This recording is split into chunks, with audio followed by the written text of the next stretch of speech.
11 of last season, including playoffs, Peyton has nearly as many interceptions as touchdowns, and also during that span, he ranks outside the top 20 among 32 QBs in yards per attempt, touchdown interception ratio, and Skip's favorite, total QBR. We asked you earlier on the show to go on Twitter and vote. Is this the beginning of the end for Peyton? And the results are in. It's close. Wow. But 57% say yes. 42.9 say no. Mark Schlereth is here, former Bronco. We need your answer to this question. Okay. Is this the beginning of the end of Peyton? I should hope so. It's 18 years in the league, right? I mean, at some point it's got to be over. Listen, it's not. I ended up coaching over there during the course of spring training, or during the course of, obviously, of training camp. Yeah. And so Gary Kubiak asked me just to come and be an extra set of eyes, and so I spent a lot of time over there. And this is not hyperbole. Peyton's arm is not what it once was, but it was never great coming in. It was not a supremely, he was never supremely gifted.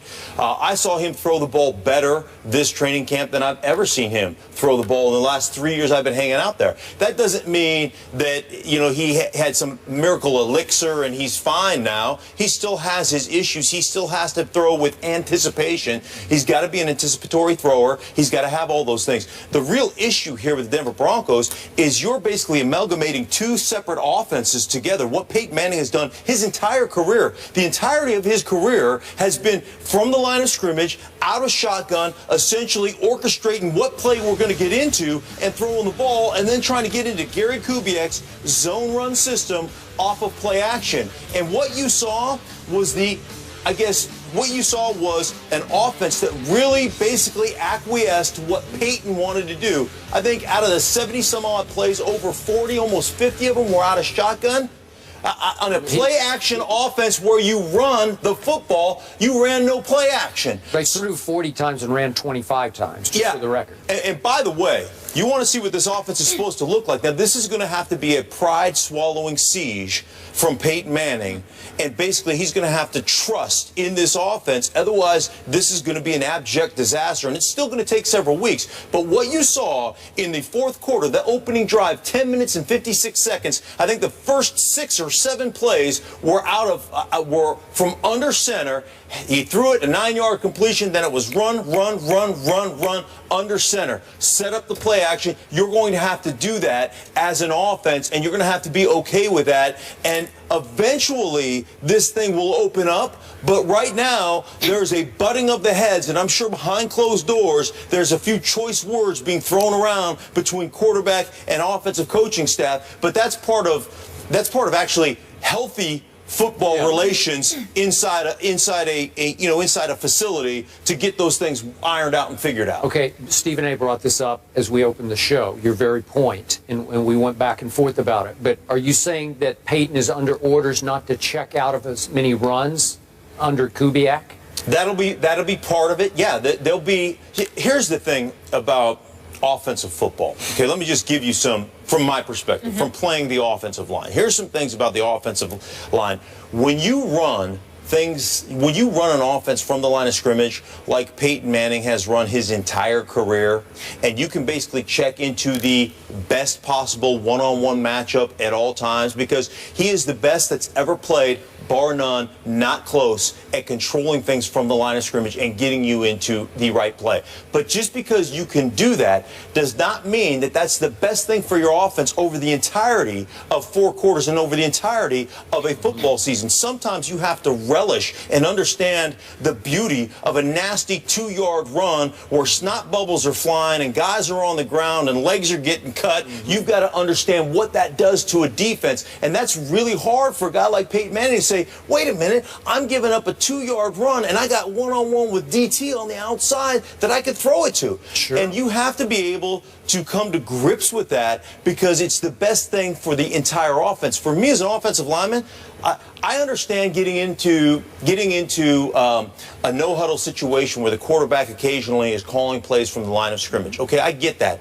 But over the course of 4 quarters, it makes me play on my heels. Man, I want to come up on first sound and say, I don't care if it's an 8-man box. We're going to dictate to you guys on the defensive side. You walk up there and you say, sit down. and you just go, and you come off the ball, and you play some smash mouth, and you try to pummel people and shorten people's necks, and then the play action stuff and the deep crossing routes and the tight end stuff that they have in that offense will open up. But they played that entire game, the first 3 quarters from shotgun, and it eliminates 50–60% of your run plays out of shotgun. It just is not. To me, this is Gary Kubiak. This is Gary Kubiak basically saying to your quarterback, you know, we're going to acquiesce a little bit here. We're going to, we're going to pamper you along a little bit. And listen, you want to compile stats or do you want to win a championship? That's what you have to ask yourself, because that's where they are. They have a championship defense in Denver. Get in here. So I guess I'm trying to ask you, Mark Schlereth, are you saying that Kubiak is more right than Peyton Manning in terms of the desired approach to what this team should be doing moving forward? Absolutely, 100%. 100%. Okay, I can't refute that, but I think this is the beginning of the end for Peyton Manning, as I articulated to Skip to begin the show, because of a bevy of things. The numerous injuries he's incurred, obviously age and attrition, combined with something new. Now, I don't think that Peyton Manning, I don't think he is miserable as some people are trying to portray it as being. I know the last 4 games of the regular season, he didn't seem to look like himself. C.J. Anderson spent a large chunk of that time carrying the football more than any running back has done in the Peyton Manning era. And his performance in the playoffs against Indianapolis obviously was an issue, particularly involving his injured hamstring. But then when you come into this season and you put forth those pedestrian numbers, which is definitely pedestrian for Peyton Manning, I think you have to wonder, how much does he want to do this, or how much longer does he want to do this? Peyton Manning is used to being Peyton Manning. And it's a very, very valid point when you talk about, do you want to win championships or do you want to stockpile numbers? He completed 66% of his passes. He threw for over 4,700 yards. But I think the omission, or the departures of Wes Welker along with Julius Thomas has a lot to do with the direction that Denver is going in. I think they also are aware of the fact that Peyton Manning might not be too keen in order to do this, so they must believe that Oswaldo or somebody else is ultimately better or ready, or not better than Peyton Manning, but ready to step in and do the job the way that they want to do it. So it remains to be seen. I just believe that the handwriting's on the wall that this probably is going to be Peyton Manning's last season. But obviously, I don't know that for sure because he's still a top 5 quarterback in the NFL. Okay, so are we saying here that you're going to bet on Gary Kubiak over Peyton Manning? Because I'm still on Peyton's side here. I'm going to bet on his track record versus Gary Kubiak's track record. And I get where you're coming from, but Peyton has been so successful for so long, and you said that some of the arm strength had returned during the summer.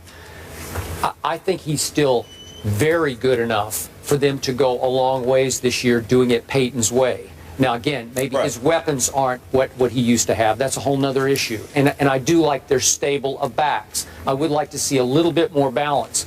But in the end, I would put the car keys in Peyton's hands before I would put them solely in Kubiak's hands. Right, and you know what would happen to you? You roll into the divisional playoffs and get waxed by a better football team that's more physical, like what always happens to Peyton Manning, except one time in his career. His fault. That's not always his fault. No, but it's the fault of the way you operate that defense when you can't, or that offense, when you can't dictate in the running game, when you can't basically line up in 3rd down and 2 and say we're going to smash it down your throat and there's nothing you can do about it. That's what needs to change. You know what? You'll compile 11-5 and 12-4 record. Put the keys in his hand. But a lot of people would take that, man. Sure, that's pretty good. Okay, well in Denver, I played there, I lived there. It's not about being 12-4. It's about winning a world championship. Okay, but as Peyton said yesterday, do I have to remind everyone that we did win the football game on Sunday? Listen, championship defense, and you talk about some of the departures on the offensive side of the ball.